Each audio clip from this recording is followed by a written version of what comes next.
بسم اللہ الرحمن الرحیم۔ آج ہم سورہ فاتحہ کے بارے میں جانیں گے کہ سورہ فاتحہ کا مقام نزول کیا ہے اور سورہ فاتحہ کتنے بار نازل ہوئی۔ دوسرا یہ جانیں گے کہ سورہ فاتحہ کا نام سورہ فاتحہ کیوں رکھا گیا۔ تیسرا یہ کہ سورہ فاتحہ کے فضائل جانیں گے کہ احادیث مبارکہ میں سورہ فاتحہ کے کیا فضائل ذکر کیے گئے ہیں۔ چوتھا ہم سورہ فاتحہ سے تعلق رکھنے والے مسائل کو جانیں گے۔ تو آئیے سب سے پہلے ہم سورہ فاتحہ کے تعلق سے جانتے ہیں کہ سورہ فاتحہ کا مقام نزول کیا ہے اور کتنے بار سورہ فاتحہ کو نازل کیا گیا ہے۔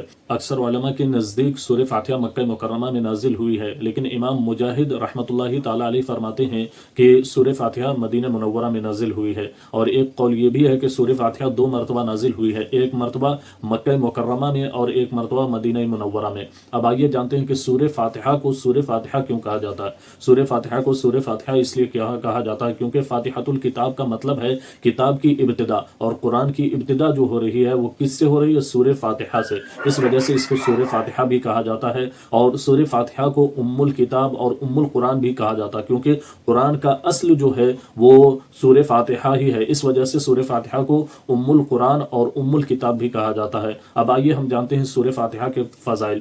حضرت ابو سعید رضی اللہ تعالی عنہ سے روایت ہے، آپ فرماتے ہیں کہ میں مسجد میں نماز پڑھ رہا تھا تو نبی پاک صلی اللہ تعالی علیہ وسلم نے مجھے آواز دی، میں خاموش رہا اور نماز میں مشغول رہا۔ جب نماز مکمل کر لیا تو نبی پاک صلی اللہ تعالی علیہ وسلم کی بارگاہ میں حاضر ہوا، تو آپ صلی اللہ تعالی علیہ وسلم نے فرمایا کہ جب میں نے تمہیں آواز دی تو آئے کیوں نہیں؟ تو انہوں نے فرمایا یا رسول اللہ میں نماز میں تھا۔ تو آپ صلی اللہ تعالی علیہ وسلم نے فرمایا کہ کیا تم نے قرآن کی یہ آیت نہیں پڑھی، استجیبوا للہ وللرسول اذا دعاکم، کہ جب تمہیں اللہ اور اس کے رسول بلائے تو اس کا جواب دیا کرو۔ پھر نبی پاک صلی اللہ تعالی علیہ وسلم نے فرمایا کہ کیا میں تمہیں قرآن کی سب سے عظیم سورت کے بارے میں نہ بتا دوں؟ تو اس شخص نے عرض کیا یا رسول اللہ ضرور۔ پھر آپ صلی اللہ تعالی علیہ وسلم نے اور ہم نے جب جانے کا ارادہ کیا تو آپ صلی اللہ تعالی علیہ وسلم سے میں نے عرض کیا یا رسول اللہ صلی اللہ تعالی علیہ وسلم، آپ نے فرمایا تھا کہ مجھے سب سے عظیم سورت کی تعلیم دیں گے۔ تو آپ صلی اللہ تعالی علیہ وسلم نے فرمایا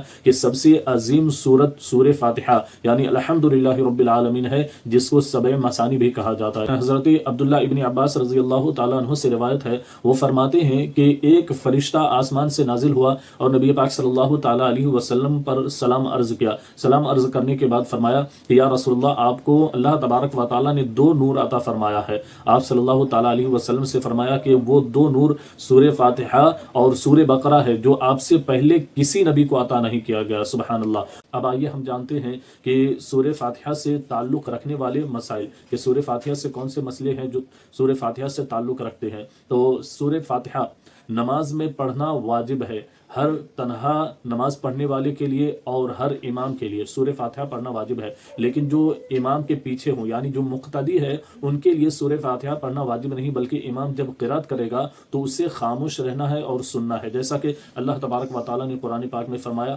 وَإِذَا قُرِئَ الْقُرْآنُ فَاسْتَمِعُوا لَهُ وَأَنصِتُوا لَعَلَّكُمْ تُرْحَمُونَ، کہ جب قرآن پڑھا جائے تو غور سے سنو اس کو اور خاموش رہو تاکہ اللہ تبارک و تعالیٰ کی رحمت تم پر نازل ہو، تاکہ اللہ تبارک و تعالیٰ تم پر رحم فرمائے۔